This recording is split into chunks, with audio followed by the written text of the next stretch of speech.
নমস্কার বন্ধুরা, আশা করি তোমরা সকলেই ভালো আছো। এই দুটো বাচ্চার মধ্যে একটা ভাইজি হয় আর একটা বোন। এদের তুমি সকাল থেকে শুরু করে সন্ধ্যে পর্যন্ত একসাথেই পাবে বেশিরভাগ সময়। এরা কেউ কাউকে ছাড়া থাকে না। এদেরকে দেখলে না আমার নিজের ছোটবেলার কথা মনে পড়ে যায়। সেই ছোটবেলার দিনগুলো কি সুন্দর ছিল, তাই না? সেটা কখনোই ভোলা যায় না। এই যে গাছটা দেখছো, এটা অনেক দিন আগের গাছ। আমরা যখন ছোট ছিলাম তখন এই গাছে পেয়ারা পাড়তাম, আর স্কুল থেকে এসে প্রথমে এই গাছটাতে আসতাম পেয়ারা পাড়ার জন্য। এই গাছে না প্রচুর পেয়ারা ধরতো, সব নিচে পড়ে থাকতো পেকে টেকে।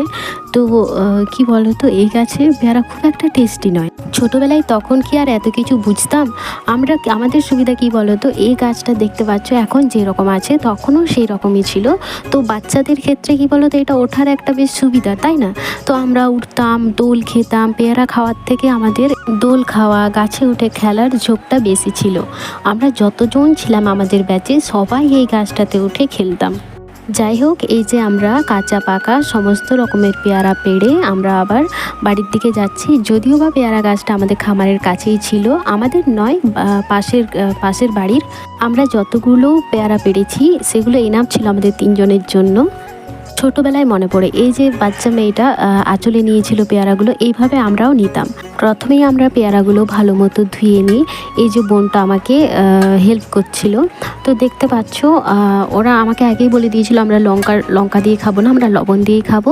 এটা শুধুমাত্র আমি আমার জন্য করছি। এই যে লবণ দিয়ে কাঁচা লঙ্কা দিয়ে আমি বেটে নিচ্ছি। এটা আমাদেরই শিলনোড়া, এটাতে একটু সমস্যা হয় বাড়তে, কিন্তু অভ্যস্ত হয়ে গেছে, কিছু মনে হয় না যদিও। তো এই যে দেখতে পাচ্ছ, ওরা দেখেই ভয় পাচ্ছে যে আমরা এটা দিয়ে খাবোই না। এই যে আমার বাটা হয়ে গেছে, এবার আমাদের এই যে পেয়ারা কাটার পালা। আমরা যথাসম্ভব চেষ্টা করেছি আমাদের যতগুলো দাঁত আছে সবগুলো বের করে হাসার। তো দেখতে পাচ্ছ ওরা বসে আছে। তো আমার মানে সত্যি এদের সাথে সময় কাটাতে না এত ভালো লাগে, কি বলবো। দেখতে পাচ্ছ সব পেয়ারা কাটার আগে অন্তত আমাদের দুটো পেয়ারা খাওয়া হয়ে গেছে এদের, মানে আমিও খেয়েছি যদিও।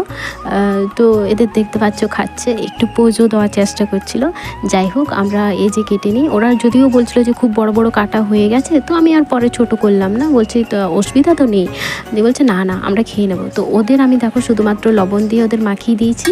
আর আমি আমারটা এবার আমার যে বাটা ছিল কাঁচা লঙ্কা লবণ দিয়ে, সেটা দিয়ে আমি মাখাবো। পেয়ারাটা যদিও টেস্টি নয়, কিন্তু এই যে কাঁচা লঙ্কা দিয়ে নুন দিয়ে মাখানোর এই যে মানে এটা শুনলেই জিভে জল চলে আসে। আমার তো মাখানোর সময় জিভে জল চলে আসছিল।